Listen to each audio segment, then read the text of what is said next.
This is footage from the centre of Edinburgh. Broad daylight, busy streets, people everywhere, and right in the middle of it, a man is stealing a bike using an angle grinder. Not quietly, not discreetly, not in the dead of night. He's grinding through the lock in full view of the public. Sparks flying, noise echoing down the street, and no one stops him. Because why would they? There's no consequence, no deterrent, no shame. It's become normalized. We'll dive into this story in today's video, but before we get started, don't forget to like this video and subscribe. Right now, only 12% of viewers are subscribed, so join the community and help us grow. This guy isn't desperate, he's not discreet, he's brazen. He's a thug who knows full well he can get away with it, and honestly, he's right, because nothing's going to happen to him. We all know it. This is where we are now, where stealing someone's property in public with power tools doesn't even raise eyebrows. People walk past like it's background noise. No reaction, no concern. Just another day in a city where law and order has been hollowed out. But imagine it was your bike. Imagine saving up for it, relying on it to get to work or uni, and then watching someone grind through the lock like it's his.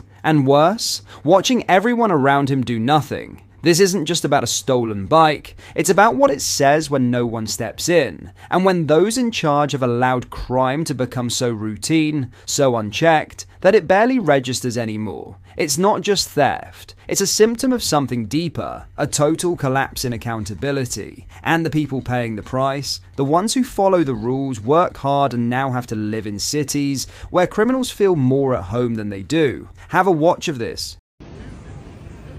What? They're stealing bikes in broad daylight, bro. What the fuck, mate? Mate, imagine he took that thing to my face. I better stop.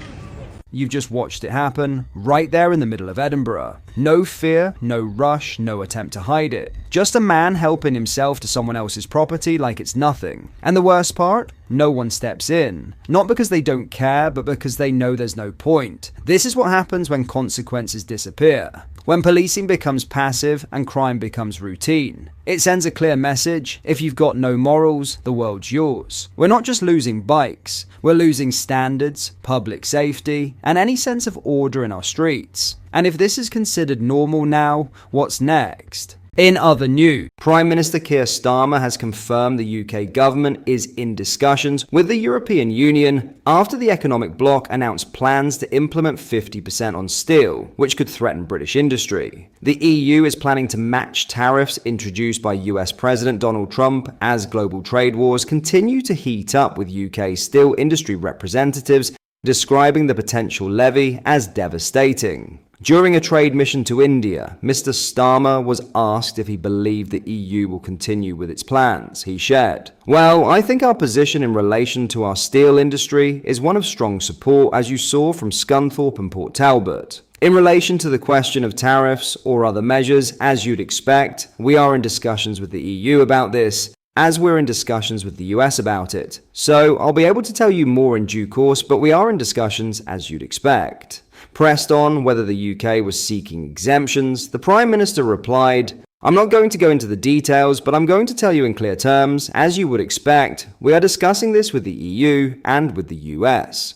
During an interview with Times Radio, UK Steel's Director General Gareth Stace described the potential tax on steel imports in Europe as being devastating to the industry. He explained, "The US has closed off its steel market to imports, and today what we've seen is the EU proposing to do the same. We're seeing a rapid rise of protectionist trade measures all over the world. And let me tell you, the last country to defend its steel industry will be the first country to deindustrialize. This is a massive issue for our sector.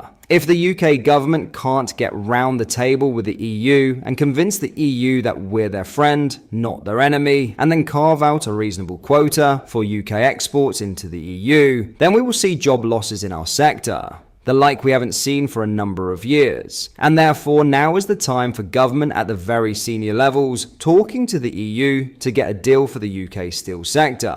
We will never, if we can't get a deal, be the same steel sector in the UK ever again if we cannot trade with our biggest trading partner." Responding to overnight reports that the EU was preparing to introduce a sizable tariff on steel imports, the UK government confirmed it was pushing for urgent clarification. Labour's Industry Minister Chris MacDonald said, "We will always defend our critical steel industry, which is why we are pushing the European Commission for urgent clarification of the impact of this move on the UK.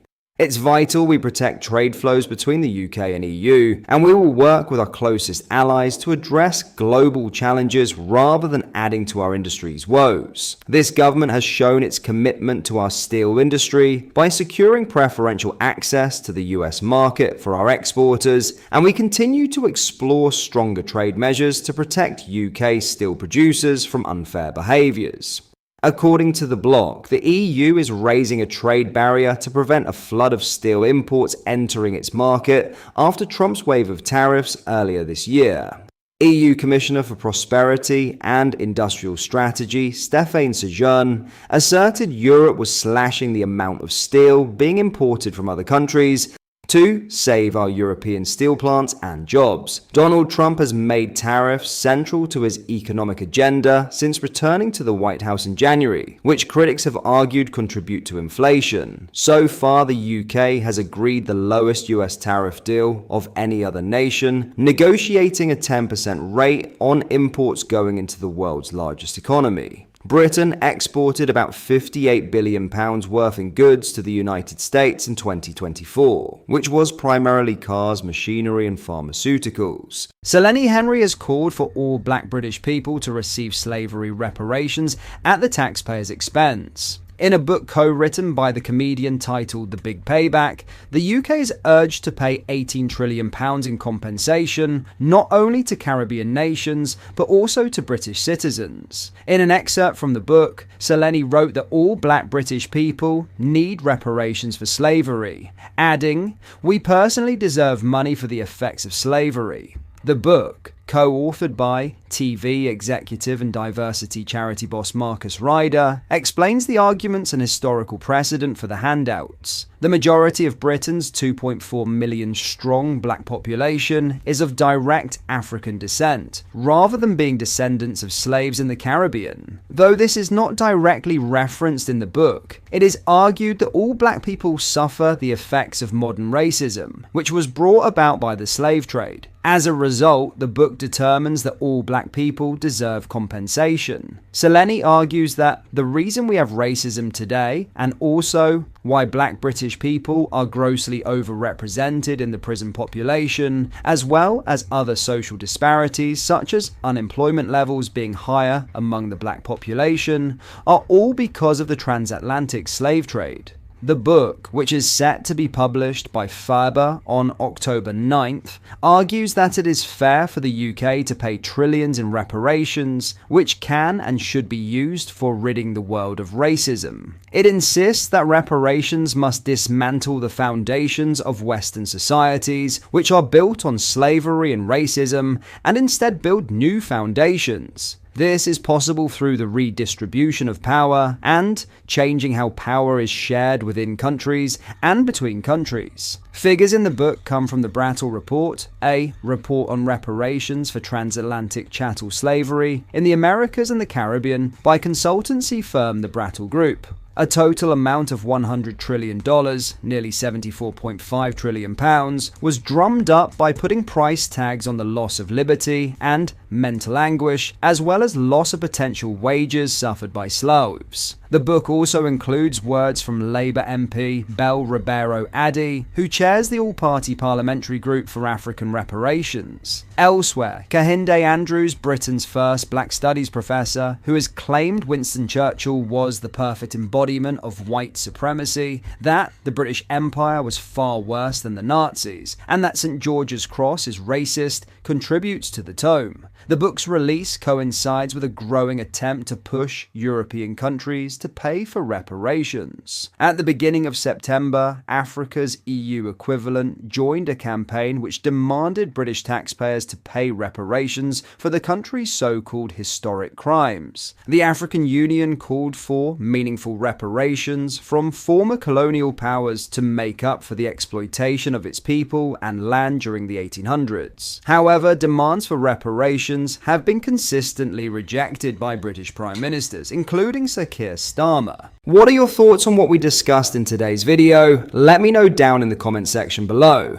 If you have not yet already, make sure you do drop a like on this video and subscribe to the channel for more British content. Thank you, take care, goodbye.